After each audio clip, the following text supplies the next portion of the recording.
अभी तक हमने देखा, नियाज लियाम के ऑर्डर किए हुए 300 एडवांस्ड बैटलशिप डिलीवर करती है और उसी समय इंपीरियल आर्मी से खरीदे गए सेकंड हैंड बैटलशिप भी आ जाते हैं। इसके बाद हमें यासु को दिखाया जाता है जो अभी भी नियाज के लियाम को हनी ट्रैप करने की कोशिश से नाराज है, क्योंकि उसे लगता है कि यह लियाम की गलती है। उसे लगता है कि लियाम ने उसके लिए ऐसा करने के लिए उसे पैसे दिए थे और वह उसे इसके लिए माफ़ नहीं कर सकता। खैर, कोई उसके नेगेटिव इमोशन देखकर खुश होता है और वह है गाइड। वह चाहता है कि यासु लियाम पर और गुस्सा हो और फिर उसे इस तरह चोट पहुंचाए जिससे लियाम को भी बहुत ज़्यादा नेगेटिव इमोशन महसूस हो। अपने टीचर की बदला लेने की इच्छा से अनजान लियाम सेवन्थ वेपन फैक्ट्री के लेटेस्ट बैटलशिप को देखने जाता है और नियाज उसे टूर कराने के लिए वहां मौजूद होती है। लियाम कहता है कि भले ही ये बहुत लग्जरी ना हो, लेकिन एक नया मॉडल अच्छी चीज़ है। नियाज उसे बताती है कि लग्जरी बेकार है, लेकिन लियाम जवाब देता है कि उसे वैसे भी उनकी ज़रूरत है। नियाज ऐसा दिखावा करती है कि उसने ये नहीं सुना और उसे ऐश वाइपर नाम के बैटलशिप के बारे में बताना शुरू करती है।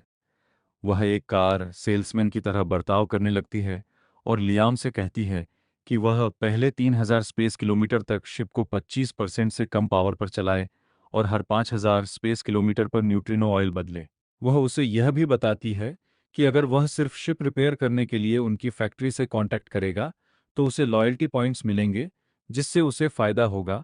और लियाम पूछता है कि क्या वह उसे बैटलशिप बेच रही है या कार। नियाज भी ऐसा दिखावा करती है कि उसने ये नहीं सुना और उससे रसीद पर साइन करने के लिए कहती है। उसके बाद नियाज फिर से एक वेश्या की तरह बर्ताव करने लगती है और लियाम से रिक्वेस्ट करती है कि वह उसे वे समुद्री डाकू शिप दे दे जिन्हें उसने हाल ही में पकड़ा था। वह मना कर देता है, यह कहते हुए कि वह उन्हें भी अपने फ्लीट में शामिल करने का प्लान बना रहा है, लेकिन वह गिड़गिड़ाती रहती है।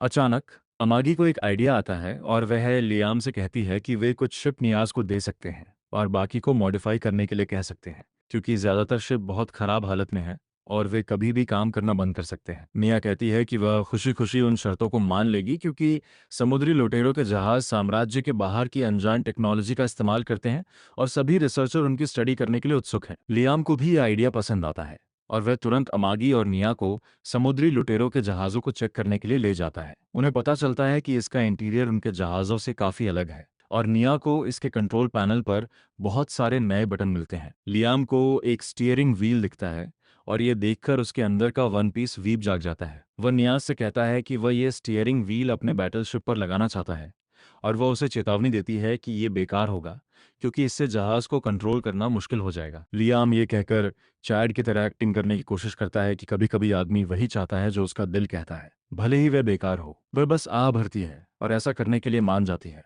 लेकिन फिर उसे समुद्री लुटेरों के जहाज में एक बहुत ही अजीब डिवाइस दिखता है और वह उस पर गीकिंग करने लगती है। लियाम उसकी बकबक से बोर हो जाता है जब वह कोने के आसपास एक चमकते हुए जीव को गायब होते हुए देखता है। वो उसके पीछे भागता है। अमागी से कहता है कि उसे लगा उसने एक कुत्ता देखा है।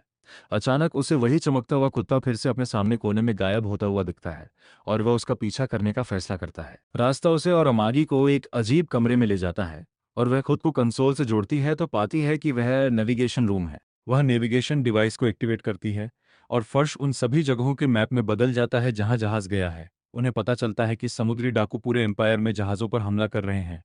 लेकिन फिर अमागी को कुछ और भी चिंता की बात नजर आती है। वह कहती है कि एक बार जब समुद्री डाकू जहाज अपना हमला खत्म कर लेता है तो वह हमेशा एम्पायर की सीमा पर एक वार्प गेट पर वापस टेलीपोर्ट हो जाता है। वहां से वह एम्पायर के इलाके से बाहर जाने के लिए एक छोटे वार्प का इस्तेमाल करता है। लियाम को यह बात समझ में आती है और वह उससे पूछता है कि क्या समुद्री डाकू जहाज दूसरे एम्पायर में जाता है, लेकिन वह उसे बताती है कि वह एम्पायर की सीमा पर युद्ध के मैदान में जाता है। वह बताती है कि यह अलग अलग देशों और अमीर लोगों के लड़ने की जगह रही है और लियाम को पता चलता है कि समुद्री डाकू इसका इस्तेमाल इसलिए कर रहे हैं क्योंकि कोई भी उन्हें इस अराजक इलाके में पकड़ने की जहमत नहीं उठाता। फिर वह अमागी से पूछता है कि जब वे शॉर्ट वॉक का इस्तेमाल करते हैं तो उनकी मंजिल क्या होती है, और वह कहती है कि ये कोई फिक्स्ड पॉइंट नहीं है, बल्कि उसे एक पैटर्न महसूस होता है। वह पैटर्न को डिकोड करना शुरू करती है और कुछ ही सेकंड में उसे पता चलता है कि शॉर्ट वॉर्प के लिए उनकी मंजिल एक अजीब ऑर्बिट वाला एक रोग प्लैनेट है जो छोटे ब्लैक होल से भरे इलाके में बहुत तेजी से घूमता है। वह कहती है कि ब्लैक होल्स की ग्रेविटी ऑर्बिट को सच में अनप्रिडिक्टेबल बना देती है और समुद्री डाकू उस तक टेलीपोर्ट तभी कर सकते हैं जब उन्हें इसके बारे में पहले से पता हो।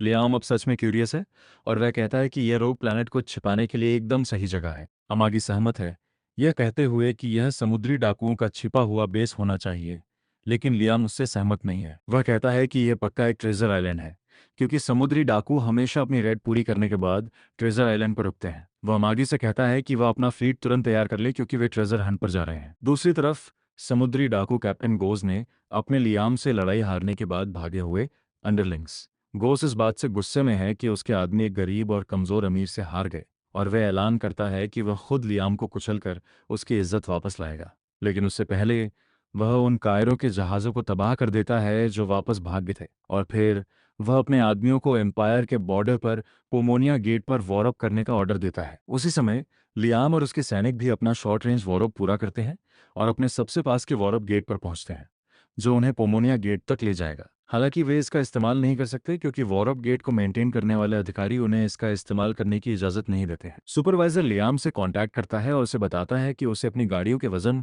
और तय की गई दूरी के आधार पर वॉर-अप गेट इस्तेमाल करने के लिए टोल देना होगा। वह लियाम को साफ साफ बताता है कि एम्पायर के बॉर्डर पर 7,000 वॉरशिप को टेलीपोर्ट करने का टोल काफ़ी ज़्यादा है और उसे एडवांस पेमेंट चाहिए, क्योंकि उसे बैनफील्ड परिवार की बाद में टोल देने की काबिलियत पर भरोसा नहीं है। लियाम वादा करता है कि लौटने पर वह पूरा अमाउंट चुका देगा, लेकिन सुपरवाइजर उसे बताता है कि इस बात की कोई गारंटी नहीं है कि वह लौटेगा, क्योंकि अगर वह समुद्री डाकुओं के हाथों पकड़ा गया तो उसके लिए सब खत्म हो जाएगा। लियाम लौटने से मना कर देता है क्योंकि अपने सैनिकों को यहाँ लाने में उसे बहुत पैसे खर्च करने पड़े, और वह अपना वॉलेट लाने के लिए मुड़कर अपना समय और रिसोर्स बर्बाद नहीं करने वाला है। फिर वह एक कैरन बन जाता है और कहता है कि वह मैनेजर से बात करना चाहता है। सुपरवाइजर उसे बताता है कि वह यहाँ सबसे ऊंचा रैंक वाला व्यक्ति है, और लियाम उससे आमने सामने बात करने का फैसला करता है। अमागी को लगता है कि इससे कुछ नहीं बदलेगा, क्योंकि अभी वे किसी डील के करीब भी नहीं है। लेकिन लियाम उसे बताता है कि इंसानों में एक अनोखी काबिलियत होती है कि जब वे आमने सामने मिलते हैं तो एक दूसरे को बेहतर ढंग से समझ पाते हैं। वह तुरंत लौटता है और पूछता है कि उन्हें परमिशन कैसे मिल सकती है, और अमागी कहती है कि उसने मर्कली निया से कांटेक्ट किया था और उसने उन्हें बताया कि वे 7वीं वेपन फैक्ट्री को गारंटर के तौर पर इस्तेमाल कर सकते हैं। निया कहती है कि चूंकि उन्होंने अच्छा बिजनेस किया है, इसलिए वह कम से कम उसके लिए ये तो कर ही सकती है, और लियाम ये सुनकर खुश होता है। चूंकि अब कोई प्रॉब्लम नहीं है, इसलिए वह अपने फ्लीट को वॉर्प गेट में घुसने का ऑर्डर देता है। वे जल्द ही पोमोनिया गेट से बाहर निकलते हैं, और लियाम इमागी को ऑर्डर देता है कि जैसे ही उनका पूरा फ्लीट इकट्ठा हो, वह ट्रेजर आइलैंड के लिए एक छोटी दूरी का वॉर्प शुरू करे। दूसरी ओर समुद्री डाकू बेसब्र हो रहे हैं क्योंकि उन्हें अब तक दूसरी तरफ निकल जाना चाहिए था, लेकिन वे अभी भी वर्महोल में फंसे हुए हैं। अचानक उन्हें पता चलता है कि वे गेट के पास पहुंच रहे हैं, लेकिन जैसे ही वे उससे बाहर निकलते हैं, उन्हें एहसास होता है कि वे बर्बाद हो गए हैं। लियाम के इलाके के पास वाले इलाके में जाने के बजाय समुद्री डाकुओं का फ्लीट इंपीरियल आर्मी के ट्रेनिंग ग्राउंड में पहुंच गया, जहां इस समय 70,000 इंपीरियल बैटलशिप तैनात हैं। इस बीच लियाम का फ्लीट पूरी तरह से इकट्ठा हो जाता है और वे छोटी दूरी के वार्प का इस्तेमाल करके ट्रेजर आइलैंड तक पहुंचते हैं, जो समुद्री डाकुओं के जहाज़ों से भरा हुआ है। अमागी ने हिसाब लगाया कि ट्रेजर आइलैंड के आसपास 20,000 समुद्री डाकू जहाज़ हैं, लेकिन उनमें से ज़्यादातर डॉक किए हुए और इनएक्टिव हैं, क्योंकि उन्हें उम्मीद नहीं थी कि कोई इतना करीब आएगा। ये लियाम के लिए अच्छी खबर है, और वह अपना बैटल आर्मर पहनने का फैसला करता है और अमागी को बाकी सब संभालने का ऑर्डर देता है। वह तुरंत फ्लीट को पायरेट शिप पर फायर करने का ऑर्डर देती है। जैसे ही पायरेट शिप जल्दी खत्म हो जाते हैं, लियाम भी तैयार हो जाता है और बैटल जोन में चला जाता है। वह उन पायरेट मेचा से लड़ता है जो उसकी स्किल का मुकाबला नहीं कर सकते, और फिर अपने रॉकेट पंच का इस्तेमाल करके पायरेट शिप पर हमला करता है और उनके ज़रूरी तार खींचकर उन्हें उड़ा देता है। जल्द ही पूरा पायरेट फ्लीट खत्म हो जाता है और लियाम अमागी को सभी मेचा सैनिकों को ट्रेजर प्लैनेट पर भेजने का ऑर्डर देता है, ताकि वे जो कुछ भी पाएं उसे इकट्ठा कर सकें। लियाम और उसके मेचा नाइट्स ट्रेजर प्लैनेट पर हमला करते हैं, अंदर जाने का रास्ता बनाने के लिए उसकी बाहरी सतह को नष्ट कर देते हैं। प्लैनेट के अंदर एक साइंटिस्ट घबरा जाता है क्योंकि लियाम की आर्मी के हमलों से उनका बचा हुआ डिफेंस सिस्टम नष्ट हो जाता है, और वह कंट्रोल रूम की ओर जाता है, जहां उसे पता चलता है कि उन पर हमला हो रहा है और प्लैनेट के चारों ओर पहरा दे रहे सभी पायरेट शिप नष्ट हो गए हैं। इस बीच लियाम आखिरकार ग्रह के अंदर पहुंच जाता है और उसका सामना मेका आर्मर पहने कुछ समुद्री डाकुओं से होता है।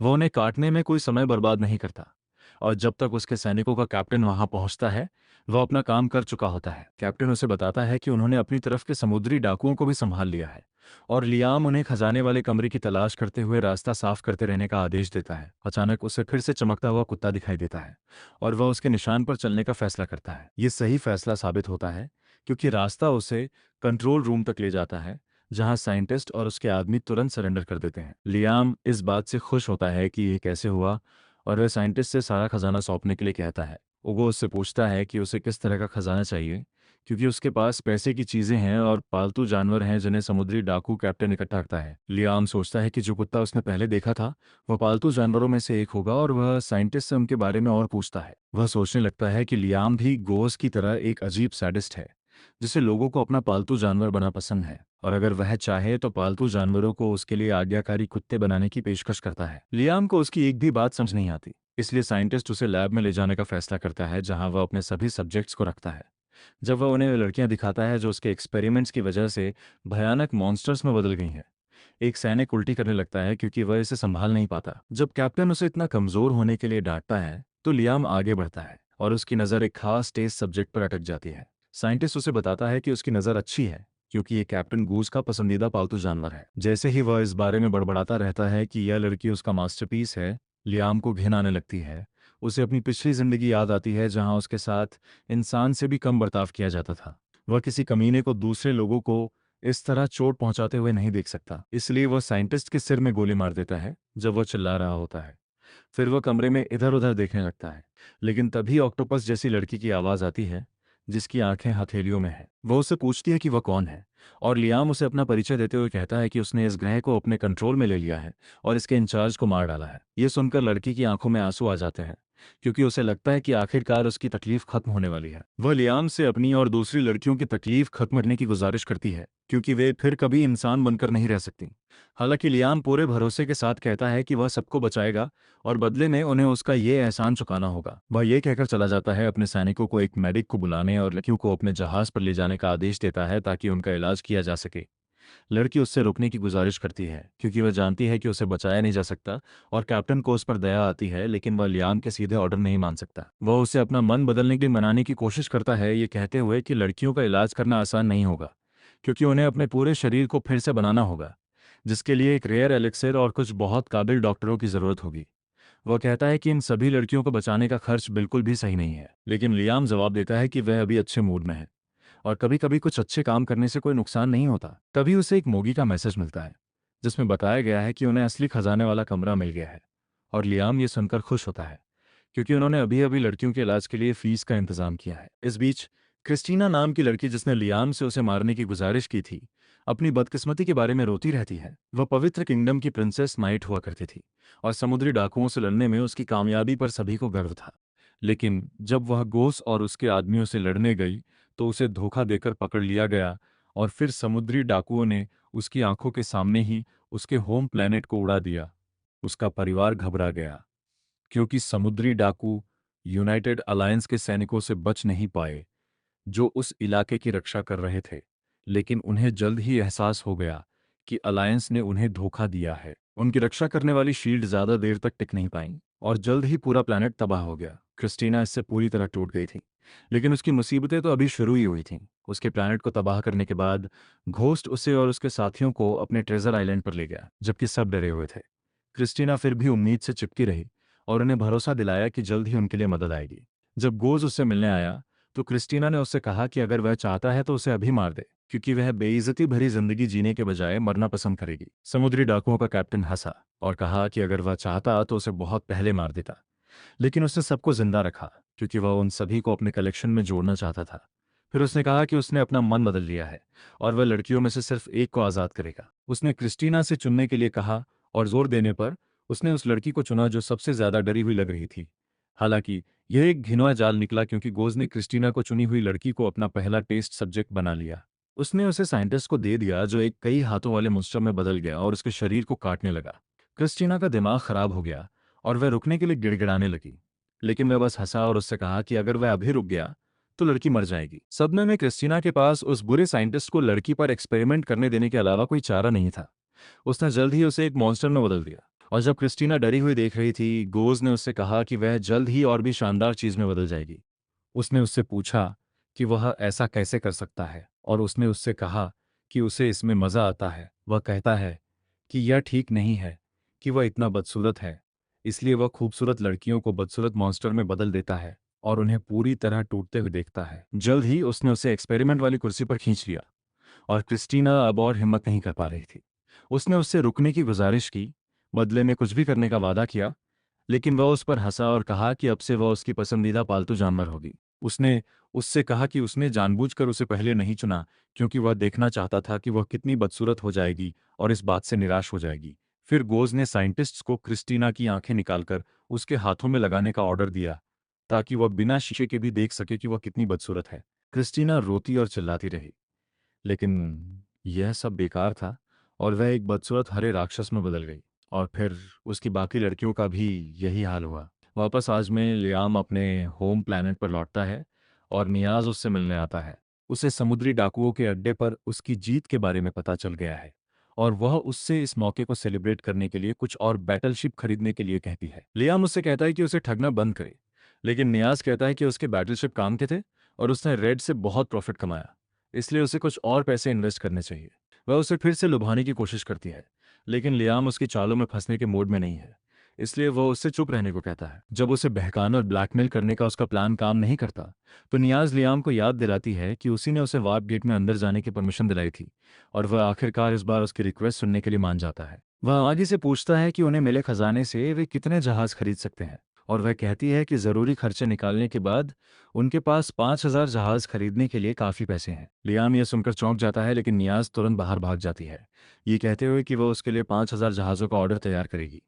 लियाम उसका पीछा करता है, उसे रोकने की कोशिश करता है, इससे पहले कि वह पागल लड़की सच में इतने जहाज तैयार कर ले। उसी समय यासु कॉरिडोर से गुजर रहा है, सोच रहा है कि इस बार लियाम से और पैसे मांगने के लिए उसे क्या बहाना बनाना चाहिए। तभी नियास वहां से गुजरती है, एक कलीग से फेस्टाइम करती है और उसे बताती है कि उसे लियाम से एक बहुत बड़ा ऑर्डर मिला है जिसने उसकी इज्जत के टुकड़े टुकड़े कर दिए हैं। हमेशा की तरह यासु को लगता है कि लियाम नियास को अपना खिलौना समझ रहा है और वह गुस्सा हो जाता है, जिससे गाइड बहुत खुश होता है, जो इस उम्मीद में इधर उधर घूम रहा था कि लियाम को कुछ बहुत ज्यादा नेगेटिव इमोशन महसूस होंगे। इस बीच लियाम नियास को ढूंढ रहा है, लेकिन यासु उसे पहले ढूंढ लेती है और उसे अपने पीछे आने के लिए कहती है। वे ट्रेनिंग ग्राउंड जाते हैं, जहां लियाम की आंखों पर पट्टी बांध दी जाती है और यासु की एक और नामुमकिन ट्रेनिंग से गुजरने से पहले उसकी तलवार भारी कर दी जाती है। इस बार यासु के पास दर्जनों रिमोट से चलने वाले ड्रोन हैं जो लियाम पर सभी दिशाओं से और पहले से भी ज्यादा स्पीड से टेनिस बॉल शूट करते हैं। लियाम उन पर रिएक्ट भी नहीं कर पाता और उसे बार बार चोट लगती रहती है और फिर यासु पावर और भी बढ़ा देता है। लियाम तुरंत जमीन पर गिर जाता है, कहता है कि वह एक तलवार से सारे हमलों को रोक नहीं सकता, लेकिन यासु उसे बहाने बनाना बंद करने और खुद ही जवाब ढूंढने के लिए कहता है। खैर, इससे लियाम को पिछली बार की तरह ही जादू इस्तेमाल करने का आइडिया आता है, लेकिन इस बार वह इसे बचाव के लिए इस्तेमाल करने का फैसला करता है। वह अपने जादू को एक बैरियर में बदलने की कोशिश करता है और तुरंत ऐसा करने में कामयाब हो जाता है। जैसे ही बैरियर सभी बॉल्स को रिफ्लेक्ट करता है, यासु लियाम को हैरान होकर देखता है क्योंकि वह अपनी अब मैं समझ गया वाली स्पीच शुरू करता है। फिर वह बैरियर का इस्तेमाल करके सभी बॉल्स को उसी दिशा में वापस भेज देता है जहां से वे आई थीं और सभी ड्रोन खत्म हो जाते हैं। फिर लियाम अपनी आंखों पर से पट्टी हटाता है और यासु से पूछता है कि क्या उसने अच्छा किया, लेकिन यासु खुद कई बॉल्स लगी हैं। ये जानकर कि लियाम सच में एक जीनियस है और वह जल्द ही अपने स्कैम को समझ जाएगा, वह घबरा जाता है। वह पहले से ही जानता है कि लियाम ने भ्रष्ट अधिकारियों को मार डाला है और समुद्री डाकुओं के बेड़े को काबू में किया है, और उसे डर है कि एक बार लियाम को सच्चाई पता चल गई तो वह उसे मार डालेगा। ऐसा कुछ होने से पहले वह भागने का फैसला करता है और चलने लगता है। लियाम पूछता है कि वह कहाँ जा रहा है और यासु कहता है कि उसके पास उसे सिखाने के लिए और कुछ नहीं है। वह उसे बताता है कि उसने उससे सब कुछ सीख लिया है और अब उसे बस अपनी मर्जी से प्रैक्टिस करनी है, क्योंकि तलवारबाजी का रास्ता कभी खत्म नहीं होता। लियाम चिल्लाता है कि वह ऐसा नहीं चाहता और उसे अभी भी उससे ट्रेनिंग लेनी चाहिए, लेकिन यासु उस पर चिल्लाता है, उसे बिगड़ैल बनने की एक्टिंग बंद करने के लिए कहता है। वह कहता है कि अपनी स्किल्स के बावजूद वह खुद भी एक स्टूडेंट है और इसका मतलब है कि उसे इम्प्रूव करते रहना चाहिए और लियाम का उससे चिपके रहना उसके लिए अच्छा नहीं है। फिर योसु लियाम की तरफ मुड़ता है, उसे बताता है कि वह ऑफिशियली ग्रेजुएट हो गया है और अब वह फ्लैश के तरीके का मास्टर है। वह उससे कहता है कि एक मास्टर के तौर पर यह उसका फर्ज है कि वह तलवारबाजी स्टाइल को पूरे यूनिवर्स में फैलाए, और लियाम खुशी खुशी इसके लिए मान जाता है। जैसे ही वह मुड़ता है, यासु अपनी जान बचाने के लिए भाग जाता है। दूसरी ओर लियाम को पहले कभी इतना सेटिस्फाइड महसूस नहीं हुआ था। उसका कर्ज कम हो रहा है, उसका इलाका फल फूल रहा है, उसने कुछ समुद्री लुटेरों को भी हराया है और अब उसके मालिक ने भी उसकी काबिलियत को माना है। वह इन सब के लिए गाइड को धन्यवाद देता है और वह बिगड़ा हुआ अजीब आदमी लियाम की पॉजिटिव इमोशन से पूरी तरह टूटने से पहले दूसरी दुनिया में भाग जाता है। और इसी के साथ हमारा इस एनिमे का पहला सीजन खत्म होता है। अगर आपको यह वीडियो पसंद आया तो प्लीज़ सब्सक्राइब करने के बारे में सोचें और अगली बार अपनी स्क्रीन पर वीडियो देखें।